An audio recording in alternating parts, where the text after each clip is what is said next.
Selamat pagi, Bapak Ibu Saudara-saudara yang dikasihi oleh Tuhan Yesus Kristus. Sebelum kita beraktivitas, marilah kita merenungkan bagian dari firman Tuhan yang pada hari ini, Rabu tanggal 17 Juni 2020, pembacaan kita dari Kitab Kejadian 48 ayat 1 sampai 14. Mari kita bersatu dalam doa. Kita berdoa. Bapa, kami mengucap syukur dan berterima kasih untuk hari ini. Kami telah bangun dalam keadaan baik dan sehat. Dan sebelum kami melaksanakan tugas dan tanggung jawab kami akan mendengarkan dan merenungkan firman Tuhan. Topanglah setiap kami ya Tuhan pada saat ini yang mendengarkan firman Tuhan dan renungannya, agar kami boleh diberikan pemahaman yang baik tentang apa yang akan disampaikan kepada kami di pagi hari ini. Juga hamba-Mu yang akan berkata-kata, Engkau juga berkati kami. Di dalam nama Tuhan Yesus Kristus kami telah berdoa. Amin. Jemaat yang Tuhan Yesus kasihi, pembacaan dari Kitab Kejadian pada pasalnya yang ke-48 ayat 1 sampai 14 di bawah judul Yakub memberkati Manasye dan Efraim. Sesudah itu ada orang mengatakan kepada Yusuf, "Ayahmu sakit." Lalu dibawanyalah kedua anaknya, Manasye dan juga Efraim. Ketika diberitahukan kepada Yakub, "Telah datang anakmu Yusuf kepadamu," maka Israel mengumpulkan segenap kekuatannya dan duduklah ia di tempat tidurnya. Berkatalah Yakub kepada Yusuf, "Allah yang Maha Kuasa telah menampakkan diri kepadaku di Luz di tanah Kanaan dan memberkati aku serta berfirman kepadaku, 'Akulah yang membuat engkau beranak cucu dan aku akan membuat engkau bertambah banyak dan menjadi sekumpulan bangsa-bangsa. Aku akan memberikan negeri ini kepada keturunanmu untuk menjadi miliknya sampai selama-lamanya.' Maka sekarang kedua anakmu yang lahir bagimu di tanah Mesir, sebelum aku datang kepadamu ke Mesir, akulah yang empunya mereka. Akulah yang akan empunya Efraim dan Manasye, sama seperti Ruben dan Simeon. Dan keturunanmu yang kau peroleh sesudah mereka, engkaulah yang empunya. Tetapi dalam pembagian warisan nama mereka akan disebutkan berdasarkan nama kedua saudaranya itu. Kalau aku, pada waktu perjalananku dari Padan, aku, kematian Rahel di tanah Kanaan di jalan, ketika kami tidak berapa jauh lagi dari Efrata, dan aku menguburkannya di sana, di sisi jalan ke Efrata, yakni Bethlehem. Ketika Israel melihat anak-anak Yusuf itu, berkatalah ia, 'Siapakah ini?' Jawab Yusuf kepada ayahnya, 'Inilah anak-anakku yang telah diberikan Allah kepadaku di sini.' Maka kata Yakub, 'Dekatkanlah mereka kepadaku, supaya ku berkati mereka.' Adapun mata Israel telah kabur karena tuanya, jadi ia tidak dapat lagi melihat. Kemudian Yusuf mendekatkan mereka kepada ayahnya, dan mereka dicium serta didekap oleh ayahnya. Lalu berkatalah Israel kepada Yusuf, 'Tidak kusangka-sangka bahwa aku akan melihat mukamu lagi. Tetapi sekarang Allah bahkan memberi aku melihat keturunanmu.' Lalu Yusuf menarik mereka dari antara lutut ayahnya, dan ia sujud dengan mukanya sampai ke tanah. Setelah itu Yusuf memegang mereka keduanya, dengan tangan kanan dipegangnya Efraim, yaitu di sebelah kiri Israel, dan dengan tangan kiri Manasye, yaitu di sebelah kanan Israel. Lalu didekatkannya lah mereka kepadanya. Tetapi Israel mengulurkan tangan kanannya dan meletakkan di atas kepala Efraim, walaupun ia yang bungsu, dan tangan kirinya di atas kepala Manasye. Jadi tangannya bersilang, walaupun Manasye yang sulung. Demikianlah jemaat Tuhan, pembacaan kita yang telah kita ikuti bersama, Kejadian 48 ayat 1 sampai 14.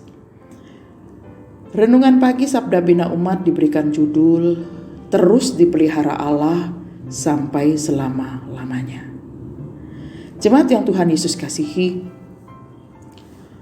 Yusuf pada waktu itu adalah seorang pejabat yang terpandang Kisah ini sebenarnya adalah kisah ketika ayahnya Yakub atau yang dipanggil Israel telah berada di Mesir dan hidup bersama-sama dengan Yusuf.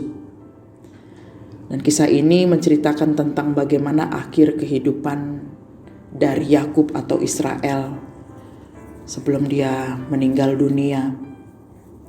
Yusuf sebagai pejabat yang terpandang saat itu, punya kedudukan yang tinggi di istana, pastinya punya jaminan kehidupan yang sangat baik untuk anak-anaknya dan bahkan keturunannya dari anak-anaknya ini. Pastinya tidak kekurangan satu apapun.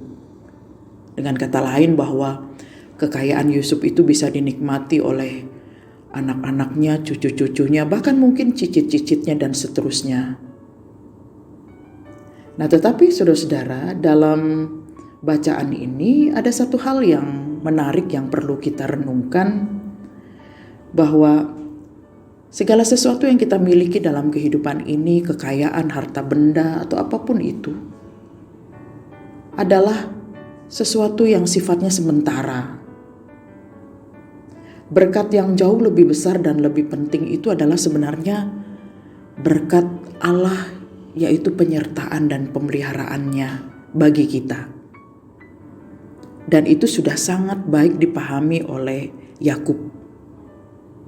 Sehingga walaupun dia pada saat itu kita baca dia dalam keadaan yang sangat lemah. Bahkan dia berusaha untuk mengumpulkan segenap kekuatannya hanya untuk memberikan berkat kepada anak-anak Yusuf. Nah, inilah yang kita lihat dalam bacaan ini, bahwa berkat Allah itu tidak hanya menyangkut materi. Jadi saya katakan, kurang apa Yusuf? Yusuf dapat memelihara anak-anaknya, bahkan keturunan dari anak-anaknya, karena dia adalah pejabat di Mesir dan mereka tidak kekurangan suatu apapun. Tetapi bahwa berkat Allah itu bukan sekedar masalah materi, tapi juga perkara-perkara rohani. Berkat berupa kekuatan, sukacita, damai sejahtera, ketentraman, perlindungan. Dan inilah yang sebenarnya kita harapkan dalam kehidupan ini. Berkat materi bisa saja hilang dan terenggut begitu saja, walaupun mungkin dengan susah payah dikumpulkan. Tapi berkat dari Allah itu kekal.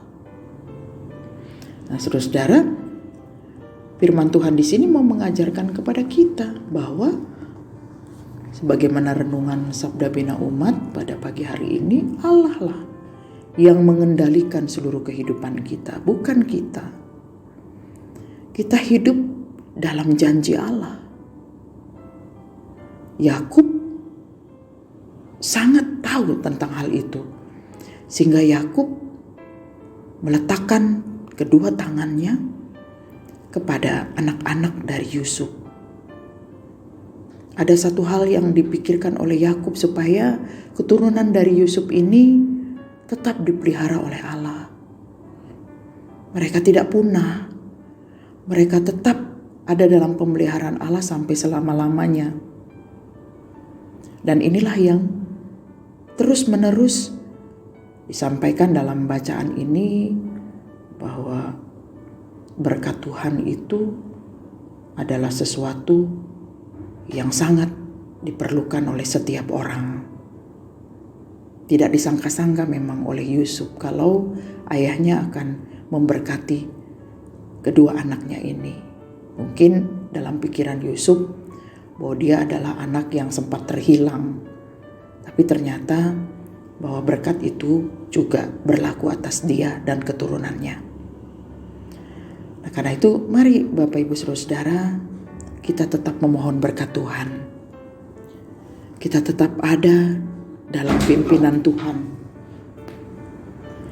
Kita tetap mengejar berkat Tuhan dalam kehidupan kita. Dan berkat Tuhan itu juga bisa berupa firman Tuhan, agar tetap membuat kita berada dalam kebenaran dan kasih-Nya tidak menyimpang ke kiri atau ke kanan. Mintalah dan carilah berkat itu. Maka Tuhan akan memimpin kita dan memerintah kehidupan kita sampai selama-lamanya. Selamat beraktivitas untuk saudara-saudaraku semua. Kiranya Tuhan Yesus memberkati kita di hari ini.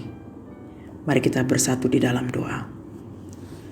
Terima kasih ya Tuhan, kalau pada pagi hari ini kami sudah melihat bagian dari firman Tuhan tentang Yakub atau Israel yang memberkati anak-anak dari Yusuf anaknya. Kami juga akhirnya mengerti bahwa berkat Allah itu sangat kami perlukan dalam kehidupan ini, dan itulah yang terbaik bagi kami. Pemeliharaan janji Tuhan, penyertaan, kekuatan, damai sejahtera, itulah Tuhan yang kami harapkan dalam kehidupan ini. Supaya kami juga tidak semata-mata mengandalkan kekuatan atau sekedar materi, karena semuanya itu sifatnya tidak kekal atau fana. Tapi Engkau adalah Allah yang kekal, Allah yang memerintah atas kami, dan kami selalu ingin tunduk dalam pimpinan-Mu dan berada di dalam kasih-Mu.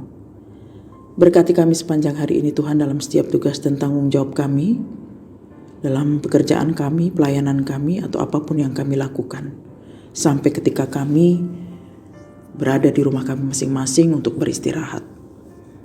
Terima kasih ya Bapa. Inilah doa syukur kami di dalam nama Tuhan Yesus Kristus. Kami telah berdoa. Amin.